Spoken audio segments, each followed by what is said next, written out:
Top 10 sexiest miscarriages. This lady's number 1. It's the Da Vinci Code of why won't he call me? These are for Gabriel's apartment. Oh.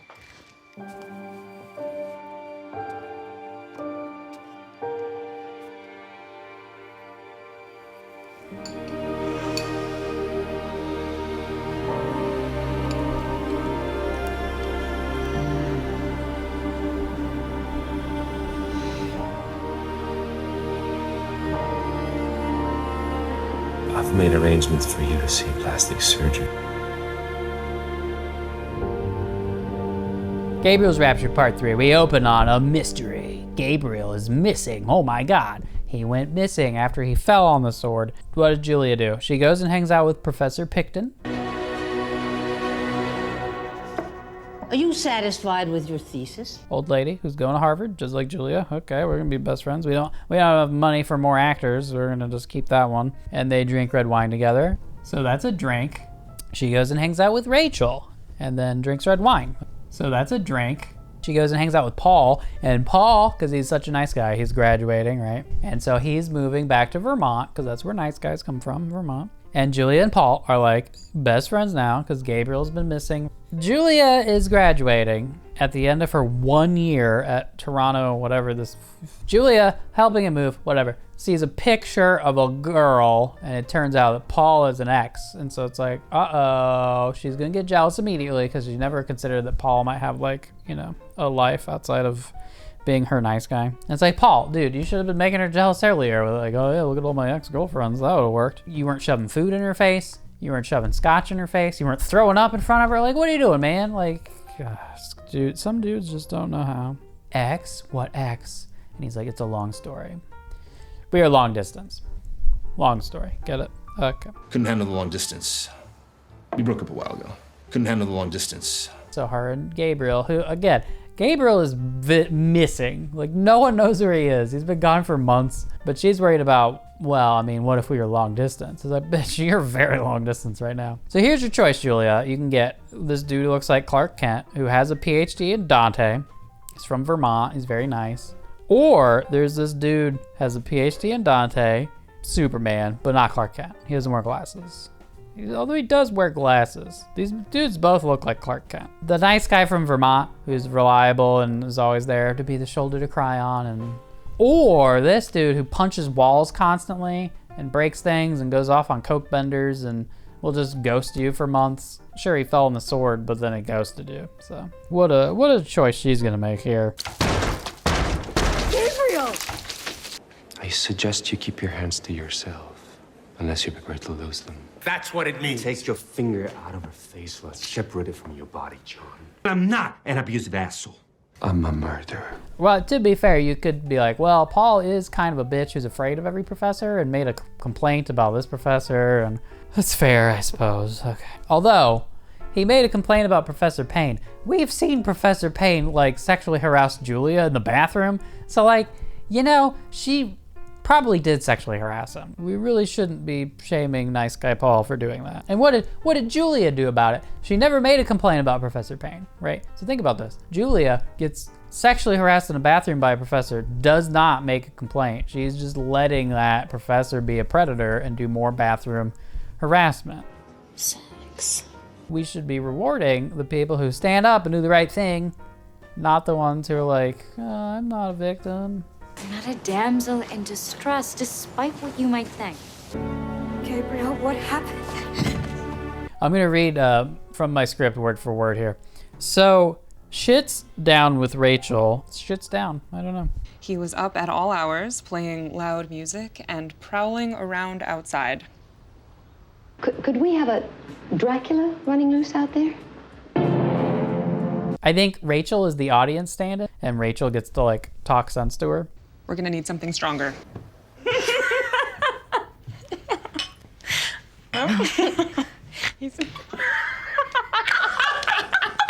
He would have gone up to you afterwards and said, I love you, but we have to wait. And he would have said it in iambic pentameter because he can. Rachel says, he loves you. I refuse to believe he's doing anything other than falling on the sword because he loves you. and then we'll get back together once you graduate. This is obviously what's happening, you dumb bitch. Julia does some really bad drunk acting. This is not good. If he wants to talk to me, he has to do it face to face. I'm not calling him again.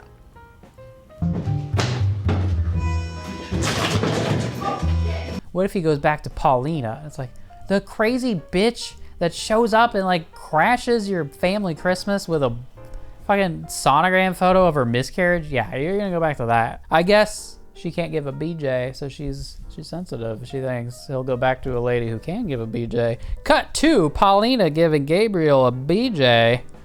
Not joking, that happens. But wait, it was a nightmare. Yes, Gabriel was having a nightmare that Paulina, his ex-girlfriend, was giving him a BJ. He like wakes up like, oh my God, it was a nightmare. What a BJ nightmare. This BJ plot picking back up. I'm ready for it.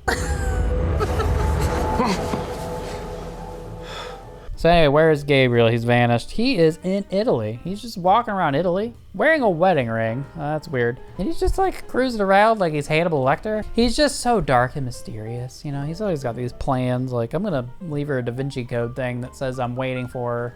And then I'm gonna go to Italy and then not talk to her for months, but wear a wedding ring to show that I'm taken. Then he starts hallucinating because he sees women, but he like sees them as Julia, so then he stalks them. So many red flags. That should be a drink right there. Abusing, controlling, manipulative, stalking. Let's add stalking.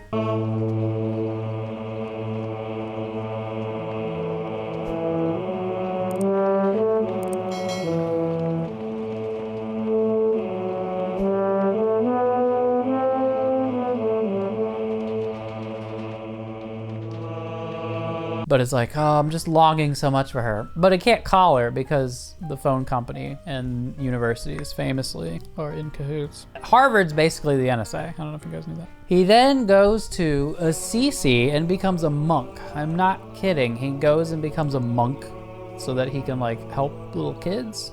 Porn for women. All right, let's back up. I'm thinking like sex and like ramping up the sex, but still being vanilla. And instead it's like, oh no, it's a man who like plays with children. Should he vacuum too while he's at it? Anyway, he becomes like a goddamn monk to a Jesus music video. This song is terrible. Lord, make me an instrument of your peace. Let me bring pardon where there is discord.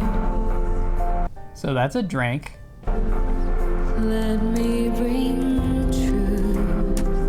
Seek to be consoled, but to console truth. So that's a drink. He then calls Paulina. Oh my God, what? Paulina, I need to see you. Julia graduates. Paul meets her dad. Dad's like, oh, what a great handshake. You should have sex with this guy. That's what dads are for, right? They evaluate the handshake and go, yep, sex with him would be good. I like Paul. He has a good handshake. He's a great friend. Maybe he could be more than a friend. So even dad is like, you dumb bitch. This is making me sound like an incel. Like, why aren't you going with the nice guy? Because it's like, he's not a nice guy. He's not the nice guy. He's just a like well-adjusted adult who's obsessed with you, but like keeps his distance and isn't like super clingy, and occasionally he tries to call you rabbit. Then Gabriel has a vision, dream, something. An angel appears to him, right? His dead mom. What's the matter? Never say goodbye. There's someone I'd like you to meet. So who is his dead mother introducing to him? I'll let you two talk. I wanted to meet you. Grace told me about your work as a professor. Will you tell me about her? About who? Paulina. A hot blonde who looks like she might be a New York Knicks cheerleader because that actress is a 22-year-old New York Knicks cheerleader. This is the sexiest goddamn miscarriage I've ever seen. Like, top 10 sexiest miscarriages. This lady's number one. I don't know what else is on the list. When else in cinema have you seen a miscarried baby now projected as an adult angel? We get to the end of this conversation and I'm like, holy shit. And then he's like, oh, I didn't get your name. I'll see you again. I didn't catch her name. Don't you know me? Although there's something familiar about your eyes. Of course my eyes are familiar. They're yours. And she's like, it's Maya, which is tattooed right here, you dumb fuck. Why did you think I was talking to you about my mother?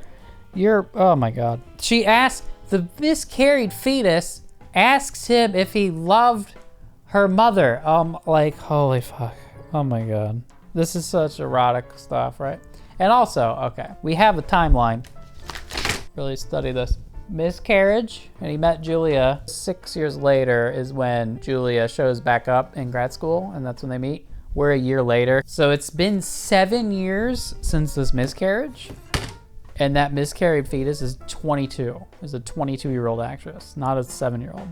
I don't, like, my suspicion is we're getting into like anti-abortion type stuff, where it's like, you had this abortion, and if you hadn't, here would be this 22-year-old well-adjusted adult, which to me is just a misunderstanding of time travel. If you could go back in time and undo one decision, there'd suddenly pop into existence a well-adjusted 22-year-old adult. And that's why abortion's bad, because it's like erasing this 22-year-old from existence, right? Here's the problem. Women who have abortions, on average, have the same number of children as women who don't. Which is to say, if you're a woman who gets knocked up at like 19 and you're in college and you choose to have an abortion so that you can, like finish college and then not marry the dude you were dating when you were 19, because fuck that guy. I would rather dig the Panama Canal with my fingernails while suffering yellow fever. So you wait until you're like 27 and you got your career going, and then you have 2 kids with like an adult, and then you have like a good life with your 2 kids. Okay. Those 2 kids, they exist. Those are humans that are alive. We can cut and we can show them. With the magic of time travel, we go back, we undo the abortion, and now she has the baby at 19, drops out of college. That marriage probably falls apart, who knows? And then like maybe she remarries later, has a second kid. And so we have this diverging point, abortion, no abortion. Either train track you go on, this is quite the trolley problem I'm inventing. There are 2 potential people. There's the 2 kids she has that are well-adjusted, she has older in life. Those 2 people get to exist with the benefit of not being the children of a teenage mother. Or you have the alternate reality.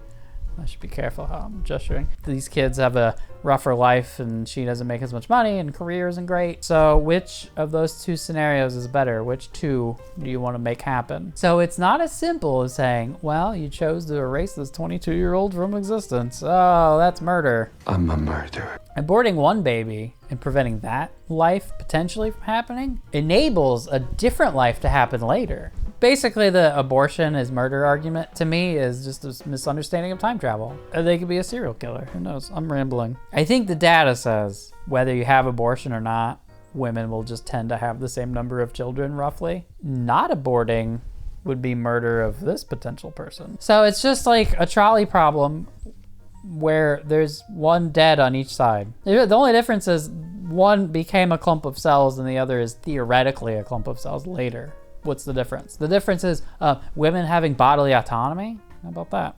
Okay. I don't know why babies.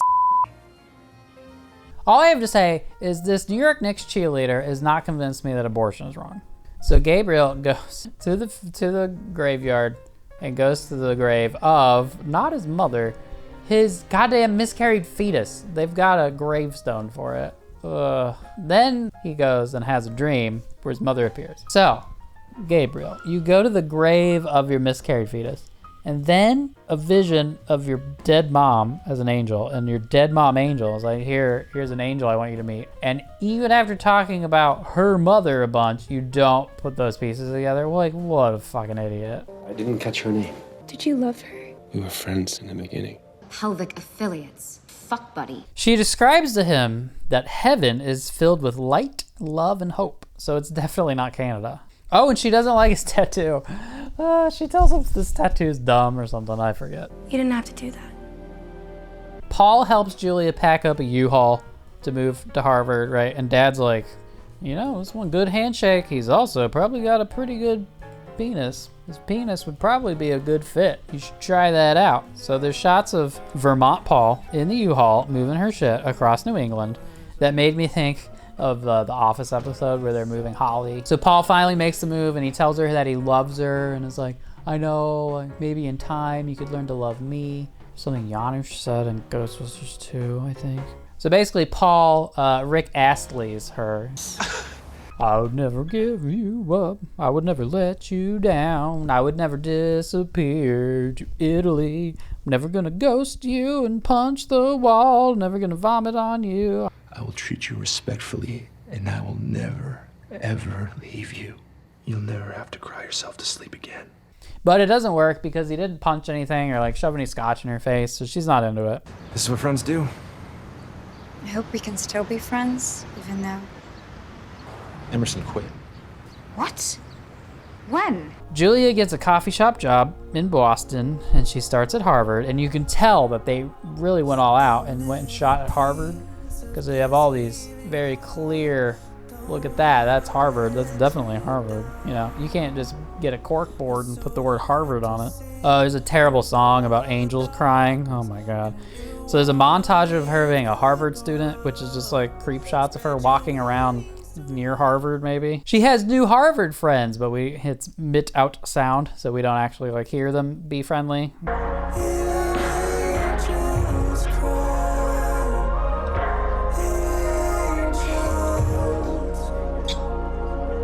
You know, speaking of Harvard, I went to MIT. I also went to Juilliard. It's true. Fun fact about me, I went to Juilliard. I walked through the campus once at like midnight. 46 minutes into this film. There's the culmination of this trilogy. They have not seen each other. He's still being a monk, I guess. I don't remember when their big court thing was, but it was before she graduated, but it was after Valentine's Day. I know that. So something like in March, they had the falling out, no contact since then. She then graduated. He became a monk. We're now into the fall. She's at Harvard. So they've been no contact for like 6 months. Like, she's already at Harvard, and they're still, like, we can't be seen together, I guess. If you guys get caught together, it'll screw up her graduation, and then she won't get into Harvard. Tainted. That's been done for several months, and he hasn't contacted her. Very romantic, that man. So there's a thunderstorm. She's doing some unpacking in her new Harvard apartment, crappy place, and she finds the book, which he left in her slot, her book slot. Then the movie becomes a Da Vinci Code. It's the Da Vinci Code of why won't he call me? You don't need Robert Langdon to figure this shit out for you. Read my 6th letter. And imagining that I loved you only for the gratification of the senses, have now forgot you.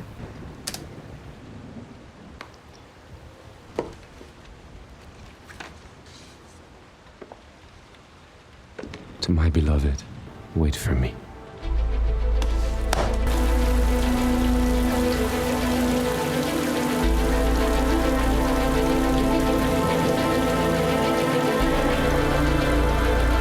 So she has had this book in her possession since like March. Only now, unpacking, finds the note in the book, and then that refers to something, and she goes outside, and he's standing in the rain outside her apartment. Coincidentally, to when she figured this clue out? He thought she was figuring this clue out immediately. He finished his monk stuff. He shows back up and just waits outside the apartment in the rain, waiting for her to find the clue? What the fuck is happening? There's no reason for him to know that she would find it then. So I must assume this is some vampire shit, because I did learn that the professor that was on a witch hunt earlier, he can read minds once he's touched you. So I'm guessing Gabriel can read her mind? Write in the comments, somebody who's read this crappy book, why the fuck is he outside her apartment in the rain then? What vampire shit is he doing? I don't know enough about Twilight vampires. Twinkly vampires? Sparkly? Oh, so then we do the thing where she's gonna cross the street to get to him, but a car's coming and she's oblivious, so she's gonna get hit by the car, so he saves her. But he has to run like 30 yards to then like get her out of the way of the car, and it's like a step. This is terribly staged, is my point.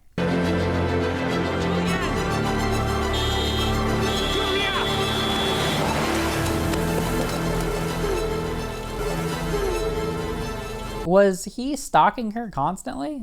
Does she only leave her apartment when she uncovers Da Vinci Code clues? Later, Jeff here. I did some research. Went to the original fan fiction. I'm trying to figure out, why is he standing in the rain? Was it vampire stuff? Where is she going? So in the book, the online fan fiction, not the book, in the fan fiction, she's leaving because she's trying to go to her new coffee shop job to get Wi-Fi by just standing outside near it. That's her plan. Little twist, he doesn't save her from getting hit by the car. They both get hit by the car and then like get their shit fucked and go to the hospital, and he like breaks his leg.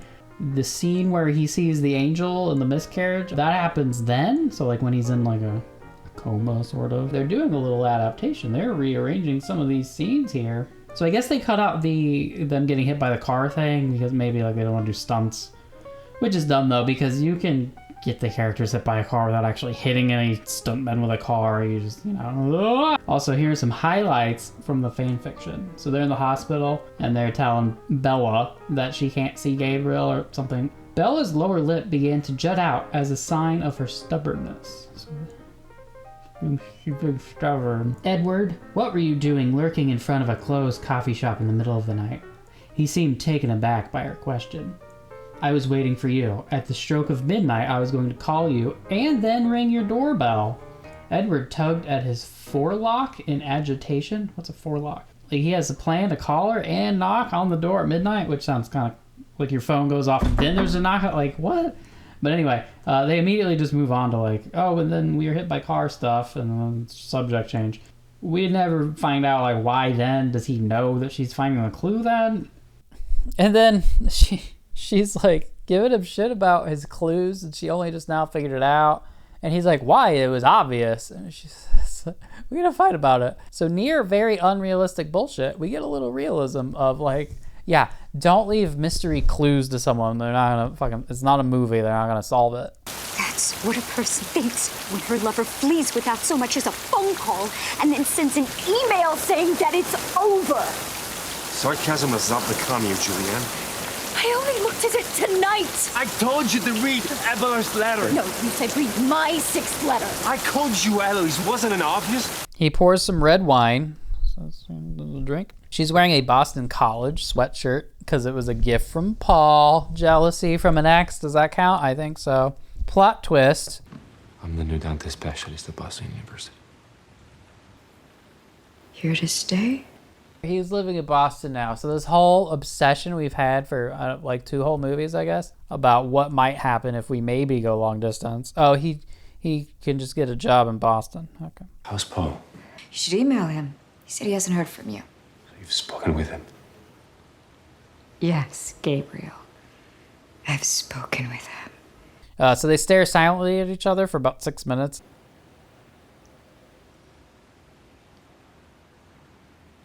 Why did you not believe I was falling on the sword and then just keeping some distance? Because the last time they had sex, they fucked. And he did not say, I love you. And that message was loud and clear. Sex without pillow talk is breakup sucks.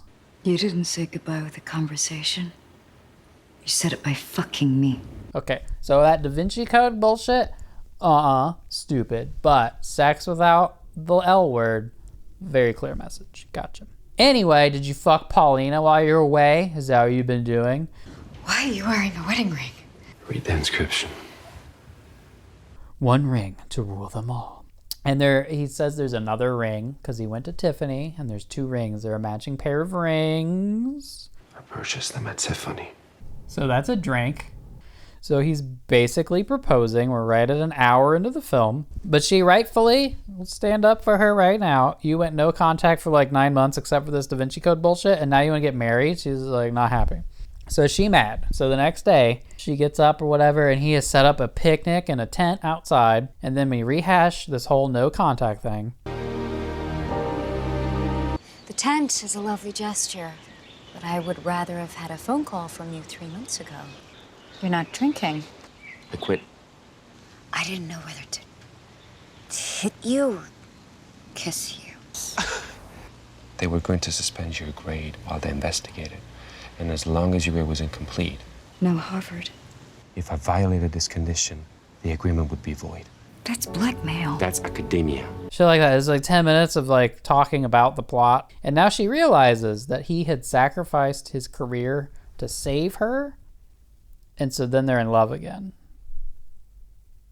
Like that. That's what saves him from this 6 to 9 months of no contact is she's like, wait, you did that? and ruined your career to save me? I was like, oh my God, you bitch, yes. You're willing to risk everything to save me, thinking that I might not forgive you. That's whatever, like, that was what he did. You knew that at the time. I'm pretty sure Rachel said he was doing that. Like, what the fuck? You can't be seen with her. I just don't think that Gabriel would leave you to keep his job. Emerson quit.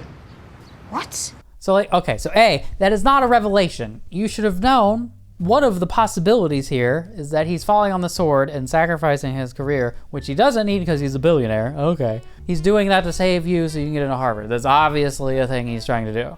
That's not a revelation to get him off the hook from the fact that you've been no contact since you graduated. He couldn't text. Couldn't do that. Okay. That's blackmail. That's academia. So I had an idea. I had a brainwave. Marsala. The sherry was garbage, right? The Marsala was good. I had a thought, which I could use it like vermouth or something. So I have this much Marsala, right to the B in Bronco. I'm gonna say those letters are the same distance apart. So what if I add Aperol and gin? Preferably, you would also add ice, maybe some lemon, a lemon peel. So I now have a cocktail. What do you call that? Gin, Aperol, and tonic is called an Aperol gin and tonic. An Aperol Negroni. So it's equal parts Aperol, dry gin, dry vermouth. So I'm doing equal parts gin, Aperol, and Marsala cooking wine. That's funky. That's not good. It's funky. Cod swallop. Okay, so I've doctored it up with a squirt of lime, a little bit of simple syrup, and ice. Yeah, so there's up front a little bit of a funky, is that salty? It almost feels like a texture. It's a little gloopy. I don't know what that is. There's a little something about that mouthfeel that is sub-erotic.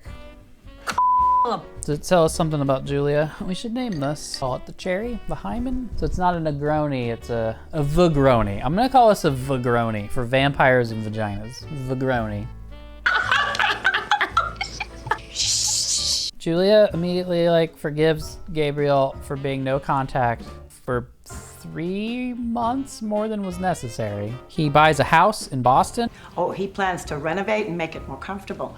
But he refuses to hire a contractor until he gets your approval. He bought a house for her, so that's a drink. Bought her a house in Boston. They were only actually like dating for like 2 months, 3 months, and now they've been no contact for like 7 months. Like, so they're moving stuff, and his favorite chair makes its triumphant return. His favorite chair, and they even make a moment about it. His great chair. Like, how expensive is this chair? She confesses that she kissed Paul. Think about this. While you're sort of broken up, your girlfriend had this dude who's obsessed with her tell her that he loved her, tries to kiss her, and then she like shut him down and like broke his heart. And then you get mad and you get jealous. Like, what do would you rather have a significant other who absolutely no one on the planet would ever want to try to kiss? Is that what you want? Is Paul you want? You ruined me for other men when I was 17. Oh, and then he has like, in his house, he's got his room done all up with like, and it's like all these shots I think are stills from the previous movies. Whether they are or aren't, when did they have these photos taken? When did they have photos taken of them like making out in a museum? Like, who took these pictures? That's one thing that always bugs me. Here's an unrealistic thing in films when they have like, when we need to show like, oh, we have a photo from earlier and it's just still from the movie. So anyway, we're gonna bang now into the tent, I guess. They do multiple times, like picnic tent something. He got a good deal on a tent. He got a tent guy. We're like an hour 20. I thought, okay, they're back together. 20 more minutes. She's gonna give him a great BJ, and we're good, right? We're done. Finish the trilogy. No, there's an hour left. Fuck. So they need a new reason for edging. Which is why I won't make love to you until I regain your trust. So, you want to wait? But when I'm inside you, I want you to know that I will never leave you. He's decided for her. They're not going to have sex again until she has regained trust in him. I am therefore withholding sex from you until you trust that. That goal can be realized without getting married. And she immediately is like, I think we're good. We can have sex now. He's like, no, not until we truly. So he's withholding sex to manipulate her. When I make love to you, I want to be a husband. Come again? Wait, what? We're not engaged. I was like, bitch, like 2 scenes ago, he was like, I'm wearing a wedding ring and I made you a matching ring.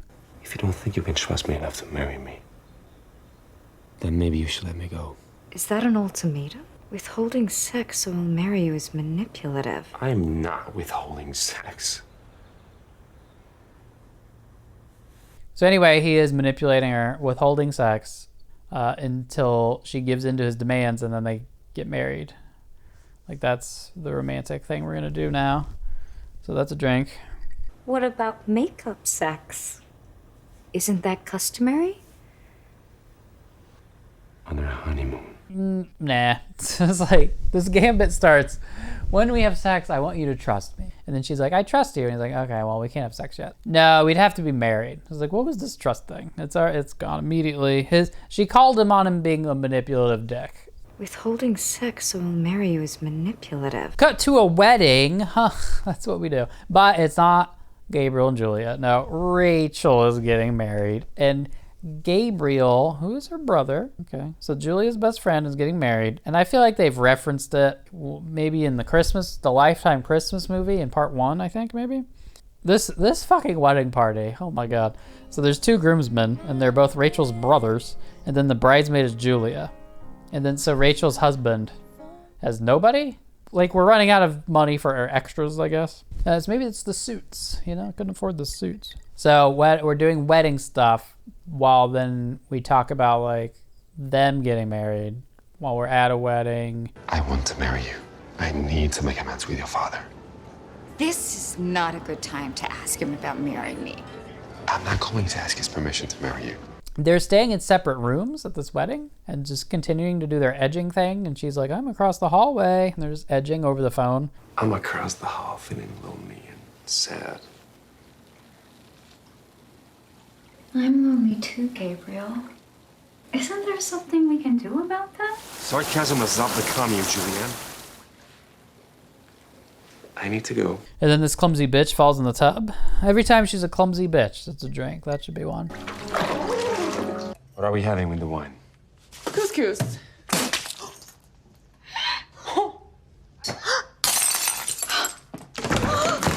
Julianne. Gabriel, what happened? So Gabriel's dad goes to Julia and is like, hey, you should marry Gabriel because you've changed him. It's like, Jesus Christ. So she's like, come on, Gabriel, let's just do it already. And he's like, no, I'm going to keep coercing you into marriage, you slut, by withholding all sex. He basically says that. If we were married, I'd consider having my vasectomy reversed. You'd make beautiful babies. We've waited a respectable amount of time. Do you trust me? Yes.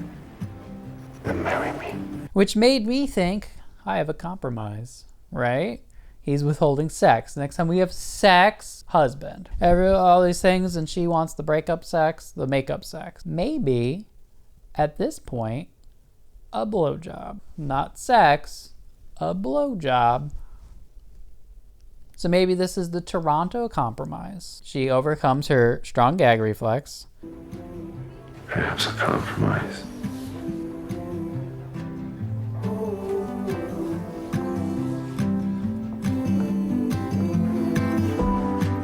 But they don't do that. Of course, they just edge some more and we don't do anything. So then he sets up a tent. Tent boy, all right. He feeds her champagne and strawberries. That's a drink. Feeds her. Oh, Gabriel.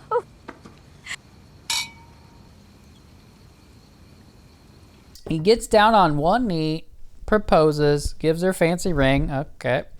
Has a man ever asked you to marry him before? Then I'm glad.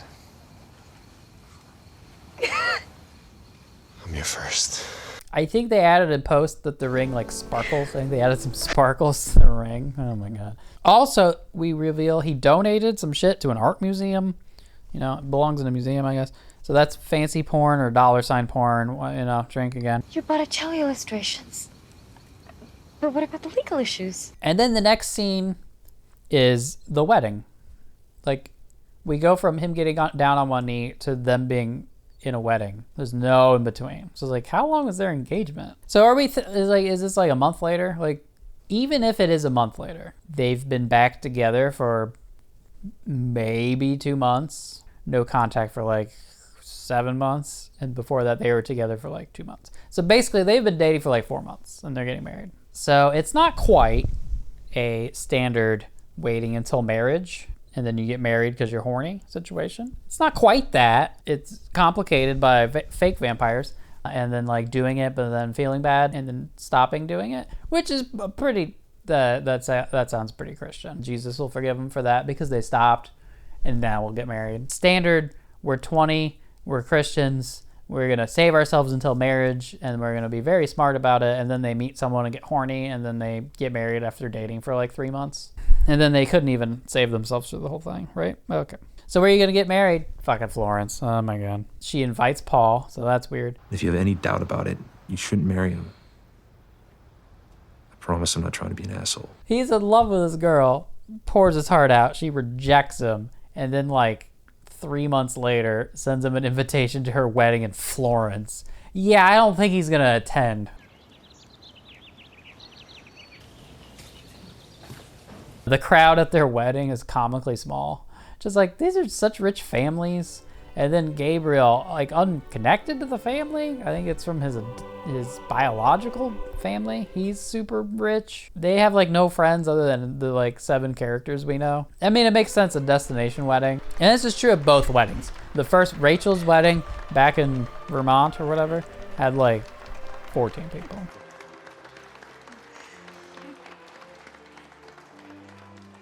Okay, so recall the first trilogy, first book, culminates. We get to Florence, we're gonna fuck, but we gotta do edging and dates. He touches her foot, oh my God, and we take like 40 minutes of edging bullshit before they finally break her hymen in half. Saw that shit up, baby. This trilogy culminates in, we can't have sex until we're married, we can't have sex until we're married, we're getting married, we're in Florence, we're gonna get married, and now we're adding into the edging, we're adding to the foreplay, fucking like her dad, you know? We're really incorporating the parents into the edging. Pretty cool. Which, again, is what 20-year-old Christians do when they get married because they're horny. You look pretty. Thank you. Whew. What percent alcohol is this? Only 1.5% salt. It's 14% alcohol. If you're in a pinch on vermouth and you have cooking wine handy, don't do sherry. I would go Marsala. They don't have sex wedding night because you're bloated from eating all that Chick-fil-A at the dance party. This is how weddings end. I don't know if you guys know this. After dinner, you then have the dance party happening, and then out comes a plate with like 1,000 Chick-fil-A nuggets and all the sauces you could want. I guess we've filled the gap of like people eat and get full and then dance and are drinking, and then it's like, I'm gonna leave and go to Taco Bell. We get Chick-fil-A coming in. This is a new thing. To me, this was a new development like 2 years ago, and I've been to another wedding since then. Although those 2 weddings were siblings, not marrying each other. Oh, separate siblings.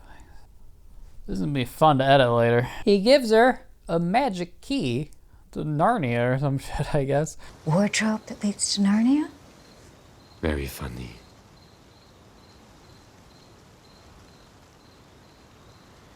No, he bought her a villa in Florence. So he bought a house in Boston. Remember when we were all worried about this fucking long distance thing? So buying her a villa in Florence, I think, is finish your drink.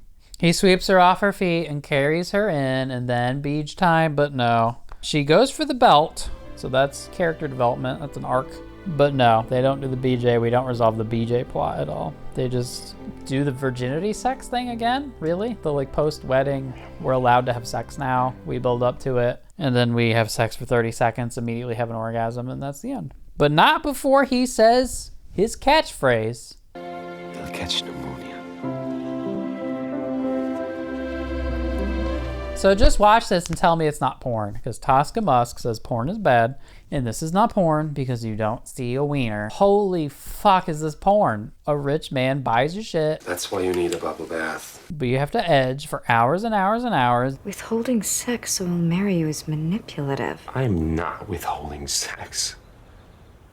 buys you a villa, and then he gets down on one knee and does that, and then he gets the blessing of your dad, except he didn't ask for, your dad gave the blessing, but he didn't ask for it. I could drink you like champagne. It's just fancy. Buy her stuff. Chocolate, weddings, here's a house, big chin, here, let's watch a sunset. I'll buy you another house, here's some red wine. Sonnets could be written about your mouth. And I have a beautiful bottle of wine from my family's vineyard in Tuscany. Open.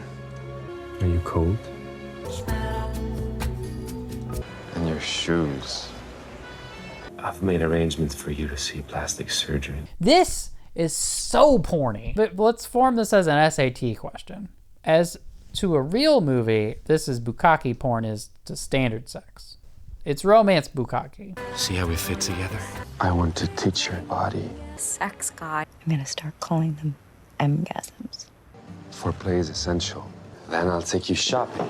I would never have pegged you. Ever since then, he's haunted my dreams. Continue. Gabriel and Julia talk about getting married. There's like 3 or 4 scenes where it comes up where he's like, he gets a ring and it has a matching ring. Over and over and over, he wants to get married. He's like, no sex until we're married. Is that an ultimatum? His dad goes to her and is like, you've changed him, you should marry him. So basically, he's proposed to her like 4 times that we've seen. So why then is it a requirement that he get down on one knee and show her a ring? You know what I'm saying? Are you hard of hearing? The proposal is when a guy or gal says to their partner, hey, we want to get married? Should we get married? That was a proposal, folks. That's what a proposal is. So you proposed an idea, and then the other person either said no, or yes, or maybe, or I don't know, think about it. That's the proposal. I think the wedding industrial complex needs to be stopped. And so does the gender reveal wildfire explosions. So I get it. All right, I'm the weird one. How did I propose to my wife, you may ask? Well, it turns out I did not propose to her. She proposed to me. Hashtag buy wife energy. She was driving, I was passenging. We were in the middle of nowhere, Iowa. And then she proposed something to me because of the implication, middle of nowhere. And I was like, sure. And we had this conversation, essentially, a few times of like, what if we get married for like tax stuff and benefits? And I was like, yeah, I don't know. And this time, she was like, no, but really. And I was like, no, but really? Yeah, sure. Sonnets could be written about your mouth. She did not get down on one knee. She may have turned the cruise control off, or you turn the cruise control on. What's the etiquette when you're proposing while driving? Cruise control on or off? Write in the comments. That's a strange question. Because this is how I would say most proposals really go, is this conversation happens, and then a waiting game occurs. I would welcome your proposal. Where you then spend the next month or 2 planning some sort of event where you get the whole family there and you have hidden cameras and maybe some sort of prank situation. And she spends 2 months wondering when it's gonna happen, or you just plan the whole thing. So she then pretends to be surprised while in perfect makeup, hair's done. And she can always remember that moment when her life changed, when she looked perfect in front of her friends as he got down on one knee as was scheduled, and that was the perfect proposal. And I've seen stuff online about a guy proposes, the lady's I didn't like it, I want him to propose again and do more stuff. Oh my God, such high maintenance. Codswallop. To me, that strikes me as such high maintenance. Codswallop. It's phony. So are wedding ceremonies. And again, what did we do? We eloped. So stage proposals and then wedding ceremonies themselves just strike me as so fake. We do them because they're tradition, and you want to have your moment where you get to stand up there, and it just is so phony to me. I just think it's so phony. Promise I'm not trying to be an asshole. You're all sheep. Bah. See, I'm so smart, big brain genius for not doing traditional things. I'm just so smart. I mean, I am saying that, but I don't have to be such a dick about it. It's acting in real life, and there's an acting coach there to be feeding you lines. Weddings are just nervous people hoping they don't screw up their lines while acting in a play they put on for their cousins. That's what I think of a wedding ceremony. Romance novel readers, they build these things up to be these amazing moments. They're going to be memorable, probably. You're going to remember it. Doesn't mean it's going to be this amazing moment to live through. You're going to spend most of them worrying that your makeup might look wrong, or is my hair something. The problem with the dress. Every wedding is just like 47 things that you tried to plan went wrong, and no one cares. People in the crowd probably don't even notice any of that shit. The key to happiness is to be like, look perfect on your wedding day. And then once you have these perfect memories, you'll be happy forever. And it's such... Codswellum! I think probably the biggest moment is the moment you realize you're in love with your partner. Maybe that's the next thing in the wedding gender reveal industrial complex. How can we phony it up some more? I've got the idea. The moment you use the L word for the first time. You need something to sell. It can't be a ring. We already have rings. All I'm saying is the moment you're standing in front of a church, you want to look perfect for grandpa. Meanwhile, grandpa's out there going like, how much longer is this? I have to fart. You know how Jesus-y people think God is watching them all the time, you know? And then there's those like cringy anti-masturbation things where it's like God's watching you and you're like, oh God, I'm jerking it. While Jesus is like crying tears of blood out of his palms. Because Christians still get the crucifixion wounds wrong, because you can't get crucified through the palm. It would rip your hand open. You have to get crucified through the wrist. These are my crucifixion wounds. Poison ivy. That's love right there. Anyway, I have a similar stance, which is that whenever I have sex, I think that Jesus is watching and I try to give him a good show. And the more money you spend on the wedding, the more likely you are to get divorced. And I spent very little on my wedding. Anyway, I'm like shouting and she's trying to sleep. I was reading a review of the original fan fiction, The University of Edward Mason. So apparently in your fan fictions, you try to work in all the characters. There's this giant cast of characters in Twilight. So they're trying to work in all these characters.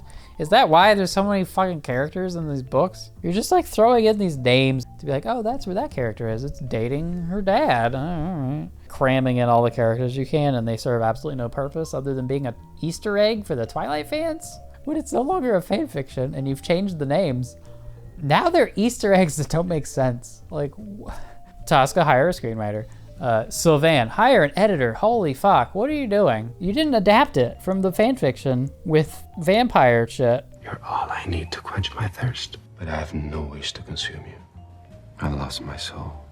I'm a murderer. He was up at all hours, playing loud music and prowling around outside. Could we have a Dracula running loose out there? Rather than have like one or two well-defined multi-dimensional baddies, this had a bunch of so-so ones. There's the exes, the people that wish they could be with the main characters, the people who are trying to break up the main characters, the people on the Volturi University Disciplinary Review Squad.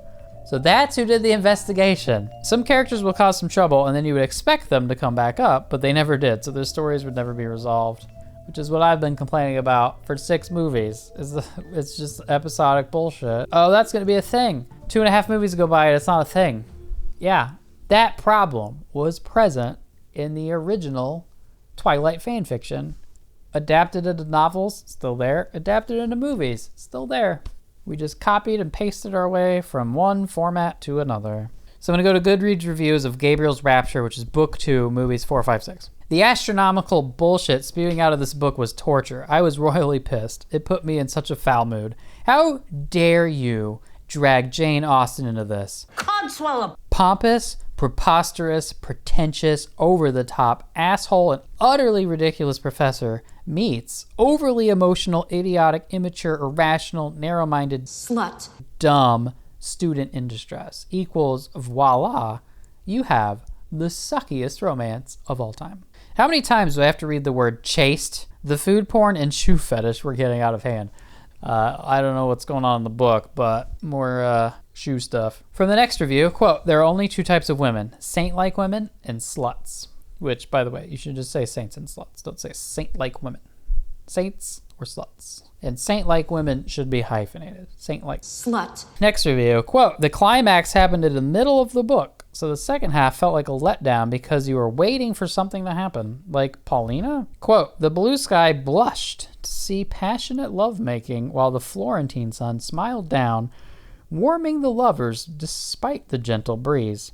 Beside them, Julia's coffee and milk grew stone cold and sullen at being ignored. This drink over here, this sherry cooking wine that's been sitting here, it's sullen from being ignored. I'm so glad I didn't read the books. And I can say without a doubt that I have never ever read a series with a weaker female lead. Julia puts the young adult girls to shame. So when they mention Harvard throughout this book, I rolled my eyes. Gabriel is awesome in the first book. The professor stuff was fun and sexy. This time it was just silly and stuffy. Made Julia seem weaker, Gabriel pompous. I wanted something to happen, but the only thing that happened was a new made-up reason not to have sex. Classifying BDSM as something that's to be ashamed of? No. Just no. Prolonged eye contact during sex? Now that's on my hard limit list. It was all too long and sappy. Borderline diabetes. The author must be a woman. There is no way in hell that a man would write like this. Even I wouldn't write like this. And I'm a woman. Which I don't... The whole book could be 200 pages shorter if they didn't repeat every argument 1,000 times. And it's all way too naive and stupid. 5 stars. So anyway, like, comment, subscribe. Write in the comments, which brand of cooking wine should I try next?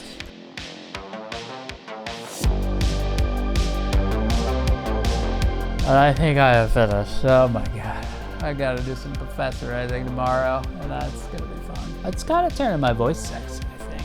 I'm thinking about getting into boudoir photography, because I have cameras, and I like boobies, so like that's an obvious combination to do. So if you live anywhere near Kansas City, and you want me to take pictures of your boobies, tasteful, I would do that for pretty cheap, because I've never done it.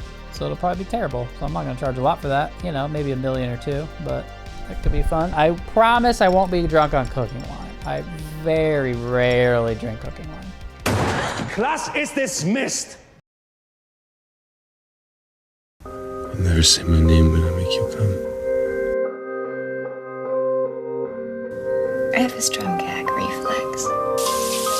You think I'm dirty? You were this pathetic, weak little girl who didn't even know how to give a decent blowjob. You never treated me like a guest when you were in my mouth. I am the fuck buddy. Is that all it was to you? A goodbye fuck? I forget how to enjoy a blowjob.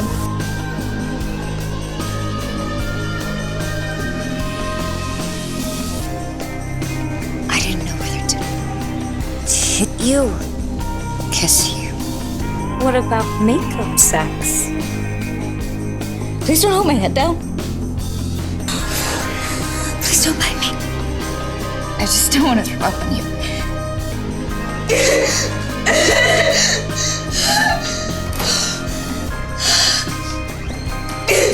I made arrangements for you to see plastic surgeon tomorrow. Gabriel, what happened? Gabriel! Withholding sex so Mary was manipulative. I'm not withholding sex. You ruined me for other men when I was 17.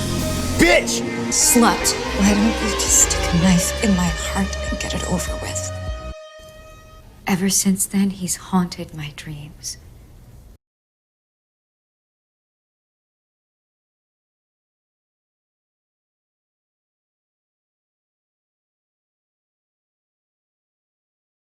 Continue.